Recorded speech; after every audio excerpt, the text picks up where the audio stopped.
Hello, my name is Amit Chaturvedi. Today I am going to discuss about the supply chain sustainability and ethical resourcing.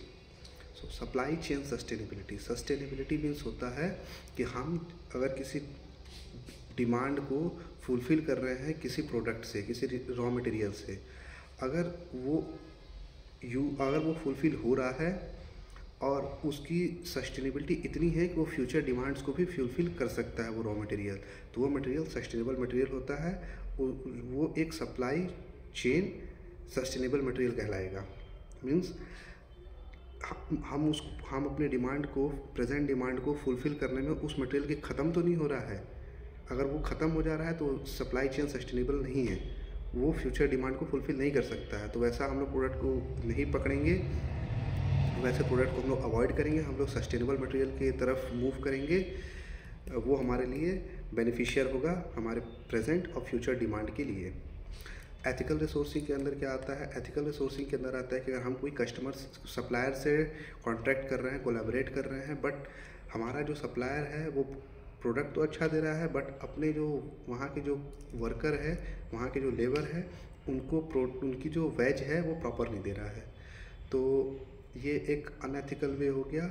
Supplier के and पे हम लोग ऐसा practice को avoid करेंगे। हम लोग ऐसे सप्लायर को पकड़ेंगे जो एक हमारा जो रिसोर्स है वो एथिकल वे में काम करता हो। हम मतलब अपने लेबर को, अपने वर्कर को वो फेयर लेबर प्रैक्टिस फॉलो करता हो, एक अच्छा रूल रेगुलेशन को फॉलो करता हो, लेबर लॉ को फॉलो करता हो। वैसे सप्लायर को पकड़ेंगे ताकि लॉन्ग टर्म उससे रिलेशन बना रहे। उस कंपनी पे कोई सप्लायर एंड पे कोई ऐसे केस ना हो जाए कि जिससे उसके कंपनी को फ्यूचर में कुछ प्रॉब्लम हो। तो हम लोग ऐसे एथिकल वे में प्रैक्टिस करेंगे कि हम लोग ऐसे कोलैबोरेशन करें सप्लायर से कि वो एथिकल प्रैक्टिस करता हो। एक आता है इसके अंदर एथिकल वे में कम्युनिटी हार्मोनल।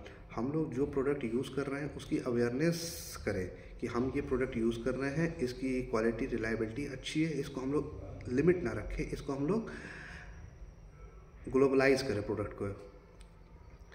और supply chain sustainability and ethical resourcing के अंदर आता है ट्रांसपेरेंसी एंड अकाउंटेबिलिटी। जो हम लोग प्रोडक्ट यूज़ कर रहे हैं वो ट्रांसपेरेंट होना चाहिए। मीन्स हम लोग जब जहाँ से मंगवा रहे हैं और जिस एंड पे यूज़ कर रहे हैं वो ट्रांसपेरेबल हो, दिखे प्रोडक्ट की क्या यूज़ कर रहे हैं, और अकाउंटेबल हो। मीन्स कोई उसमें ब्राइवरी ना हो, उसकी अकाउंटेबिलिटी हो सके, ऐसा प्रोडक्ट हम लोग को यूज़ करना चाहिए। So this is something about supply chain sustainability and ethical resourcing. Thank you.